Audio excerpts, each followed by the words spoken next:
ეს გამოიყენეს როგორც პროპაგანდა. ქართული ოცნების ხელისუფლება, რომელიც მთელი წელი საზოგადოებას არწმუნებდა, რომ სახელმწიფო უნივერსიტეტებში სწავლა სრულიად უფასო იქნებოდა, ახლა დანაპირებს ცვლის.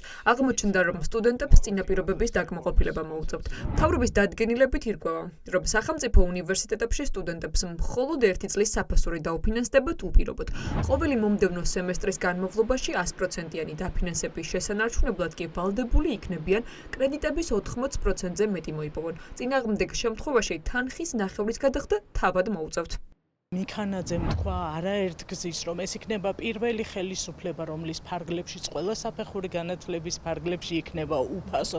ეს მცირე ქვეყანათა შორის ერთ-ერთი იქნება საქართველოს, სადაც ასევე ყველა საფეხური ბაკალავრიატი, მაგისტრატურა, სასკოლო განათლება, სადოქტორო საფეხური, ყველაფერი იქნება უფასო. თუმცა დღეს მივიღეთ აბსოლუტურად განსხვავებული შედეგი, ხომ? და ისე რომ ამის შესახებ არაფერი არ უთქვა, თუნდაც იმ აბიტურიენტებისათვის, რომლებსაც უშუალოდ შეეხება წელს. წინასწარ მათ რა თქმა უნდა იცოდნენ, რომ საკმარის თანხები ბიუჯეტში არ იყო, რომ განათლება სრულად უფასო გამხდარიყო. მაგრამ პლუს ეს გამოიყენეს იმათ, რომ მშობლები უფრო დაწყნარებული იყვნენ და შესაბამისად მათ ეგრეთ წოდებულ რეფორმას არ მოჰყოლოდა დიდი პროტესტი. აბიტურიენტებმა, ვისაც ეგონათ, რომ სახელმწიფო უნივერსიტეტებში სრულად უფასოდ ისწავლიდნენ, გამოცდების ჩაბარების შემდეგ გაიგეს, რომ მოტყუებული აღმოჩნდნენ. განათლების სფეროს წარმომადგენლებმა კარგად იცოდნენ, რომ ეს მხოლოდ ფასადური დაპირება და კარგად დაგეგმილი პროპაგანდა იყო, რომლის მიზანიც არა ხარისხის გაუმჯობესება, არამედ პროტესტის შენელება იყო. სახელმწიფო უნივერსიტეტები 19-ვე მოექცა სახელმწიფოს მიერ ჩემი აზრით ძალადობის ქვეშ. იდეოლოგიურად და აკადემიურად ის, რაც განხორციელდა ამ სისტემაში, ეგრეთ წოდებული რეფორმის სახით, ეს არ უზრუნველყოფს ხარისხის განვითარებას, ეს არ უზრუნველყოფს ეროვნული ინტერესების განვითარებას. შეფუთვა აი ამითი, რომ გექნებათ უფასო, ჩვენ ეროვნულ ღირებულებებს გავაძლიერებთ, ეს ყველაფერი არის, მოკლედ ვთქვათ, კამუფლაჟი და ეს ყველაფერი არის პროპაგანდა, რომელიც სინამდვილეში ასე არ არის. სტუდენტმა უნდა ისწავლოს. მაგრამ ამისთვის სახელმწიფო მას უნდა შეუქმნას და უნივერსიტეტმა უნდა შეუქმნას შესაბამისი პირობები, შესაბამისი მატერიალურ-ტექნიკური ბაზა. სწავლის საფასურის სრულად დაფინანსება ახლა დამსახურებაზე იქნება დამოკიდებული. მაგალითად, თუ სემესტრული დატვირთვა არის 30 კრედიტი, სტუდენტს სჭირდება მინიმუმ 24 კრედიტის დაგროვება, რაც იმას ნიშნავს, რომ ერთ საგანზე მეტი ჩაუბარებელი არ უნდა დარჩეს.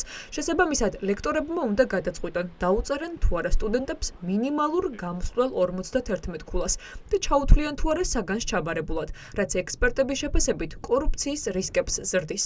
იწვევს გარკვეულ რისკებს კორუფციული მექანიზმების ამუშავების და მათ შორის მისაღები გამოცდების უნივერსიტეტში არ გადატანის ერთ-ერთი მიზეზი არის ხოლმე ის, რომ უნივერსიტეტის ლექტორებს და პროფესურას არ ენდობიან. როდესაც უკვე სტუდენტი კარგავს, შესაძლებელია ერთი საგნის გამო დაკარგოს დაფინანსება, ლექტორი შეიძლება გახდეს უფრო ლოიალური და თვალი დახუჭოს იმ ხარვეზებზე, რომელიც სტუდენტს გააჩნია და შესაძლებელია არახარისხიანი სწავლის პირობებშიც კი დაიწეროს მაღალი ნიშნები, იმიტომ რომ ეს შეიძლება უკავშირდებოდეს სტუდენტის მნიშვნელოვან დაბრკოლებებს და პრობლემებს. განათლების მკვლევრები და პროფესორ-მასწავლებლები პრობლემას სრულად განათლების რეფორმაში ხედავენ. მათი თქმით, ეს არის რეფორმის სახელით შეფუთული შტურმი, რომლის მიზანი დამოუკიდებელი უნივერსიტეტების განადგურება, საპროტესტო მუხტის შემცირება და სასწავლებლების ხელისუფლებისთვის დამორჩილება.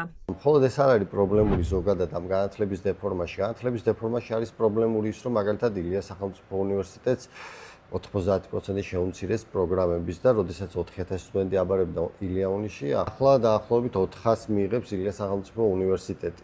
უნივერსიტეტები, იზღუდება აკადემიური თავისუფლება, ყველა ფორმით დაუპირისპირდეთ აი ამ ეგრეთ წოდებულ რეფორმას, რომელსაც ჩვენ ვეძახით დეფორმას, იმიტომ რომ ეს პირდაპირ აზიანებს ჩვენს განვითარებას. რა გადაწყვეტილებას მიიღებს და რამდენად ობიექტურად გაცემს უნივერსიტეტი უკვე შემდგომში დაფინანსების სისტემას. შესაბამისად, ეს არის მცდარი პოლიტიკა და აი ამ მცდარ პოლიტიკას მივყავართ საბოლოო ჯამში იმას, რომ ხარისხის მაჩვენებელი ამ რეჟიმის პირობებში მცირდება და ჩვენ სულ უფრო და უფრო ვშორდებით მთავარ რამეს, რაც არის ხარისხიანი ინდიკატორი განათლების სისტემაში. უფასო სწავლება, რომელზეც 1000 კითხვა ისმოდა აქამდეც, იყო მხოლოდ იმის გაკეთებული, რომ სტუდენტები, აბიტურიენტები და ასევე მომავალი სტუდენტები დაერწმუნებინათ იმაში, თუ რამდენად კარგი შეიძლება ყოფილიყო ეს გატარებული დეფორმა, თუმცა ახლა ვხედავთ, რომ რეალურად ესეც აღარ არის და ეს უთხრეს ახლა გვიან. მას შემდეგ რაც უკვე გამოცდები დაწერილია, მას შემდეგ რაც შედეგები გამოქვეყნებულია და უბრალოდ ახლა ჩაირიცხებიან უნივერსიტეტებში.